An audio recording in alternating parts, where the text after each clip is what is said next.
You watch them, your friends, your colleagues, they seem to have received a manual for life that you missed.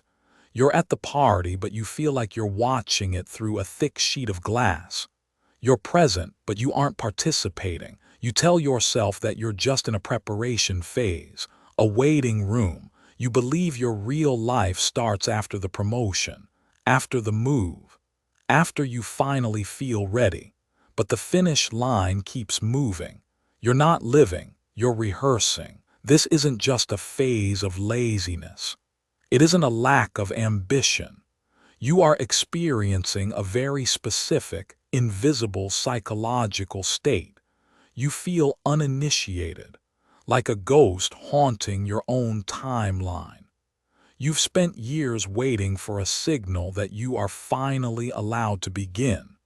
You're about to discover why that signal never comes and what it says about how your mind is protecting you. Sunday evenings hit you the hardest. You lie in bed and feel a creeping dread, not about Monday, but about the next 40 years. You see a photo of someone your age buying a house or starting a family. You don't feel happy for them. You feel a sharp, cold void in your chest. You feel stunted, like you stopped growing emotionally while everyone else kept evolving. You try to force it. You buy the planners. You set the goals. You tell yourself that tomorrow is the day you finally step into the arena. But tomorrow arrives and you're still in the wings. You judge yourself for this. You call it procrastination. You call it a failure of will. You feel a deep, private shame that you are simply not enough to be a real adult. You are exhausted from the effort of waiting, but you still don't know why. Psychologists call this identity diffusion. It's a state where your sense of self is fragmented. You don't have a solid core. Instead, you have a collection of maybe versions of yourself. For you, this means you never commit to a path because any choice feels like killing all other possibilities. It's like keeping a movie on pause. You're staring at a single frame, terrified that if you hit play, the story will go in a direction you can't control. This isn't a character flaw. It isn't a lack of discipline. Your mind is using this pause button as a survival mechanism to protect you from the risk of making a wrong choice. By never starting, you can never fail. You've stayed in the waiting room because it's the only place where you're still potentially everything. But this safety is a cage, and the bars were built long before you realized you were trapped. Here is what no one told you. Your waiting isn't a void, it's an action. You aren't actually doing nothing. You are actively maintaining a state of potential. Think about that. Your brain is working overtime to keep you in the not yet zone. Why? Because as long as your life hasn't started, you are still perfect. You are still the person who could become a genius, a traveler, or a success. The moment you start, you become a human who makes mistakes. You become a person who might be average. That is the secret terror.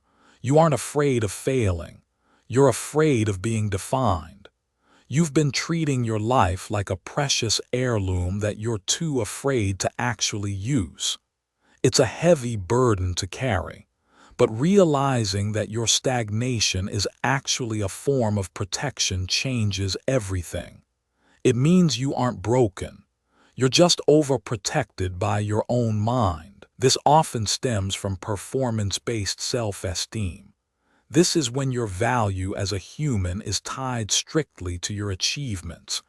In plain English, you learn that you are only lovable when you are winning. The emotional consequence is a paralyzing fear of the messy middle. You only want the trophy, not the training. It's like wearing a suit of armor so heavy and polished that you can't actually walk. You look impressive standing still, but you're immobile. This was a logical response to an environment where mistakes were punished or perfection was the only currency. You didn't choose to be frozen. You were taught that the cost of being imperfect was too high to pay. Your waithood is actually a shield. It protects you from the judgment of a world that only values the result.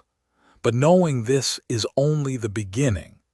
You need to see how this looks when the shield finally breaks. Aisha, a 30-year-old graphic designer, lived in the waiting room. She had a portfolio of half-finished masterpieces. She believed her career would start once she mastered every single software tool. The dread was constant. She felt like a fraud in a room of adults. Then her agency faced a crisis. A lead designer quit an hour before a massive pitch. Her boss shoved a laptop in her hands. Start now. No prep, no perfection. Aisha panicked. She produced a raw, imperfect presentation. She stumbled over her words, but the client loved it.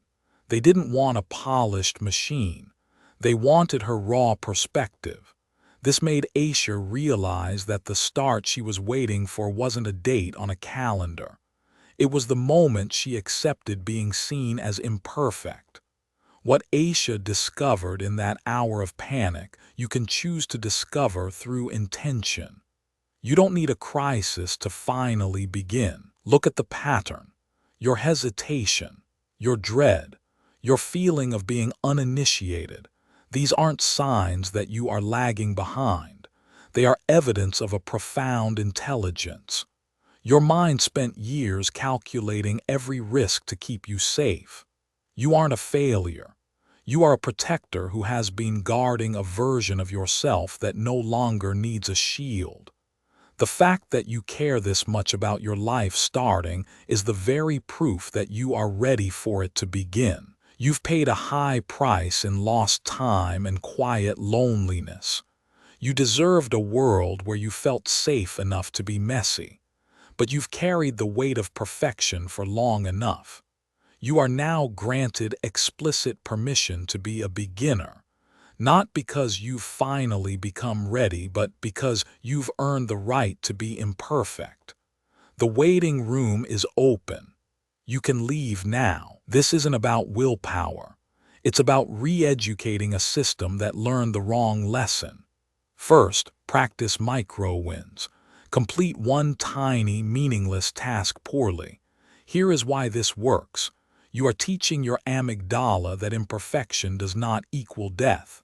Second, set a failure quota. Aim to get 3 small rejections a week. Your nervous system learns that the world doesn't end when you're not perfect. Third, shift your identity from a perfectionist to a practitioner. A practitioner doesn't wait for the start. They just iterate. This removes the pressure of a grand opening. You aren't fixing a broken personality. You are expanding your window of tolerance for being seen. You are returning to the freedom you were always entitled to. Stop trying to build the perfect life. Just start building a messy one.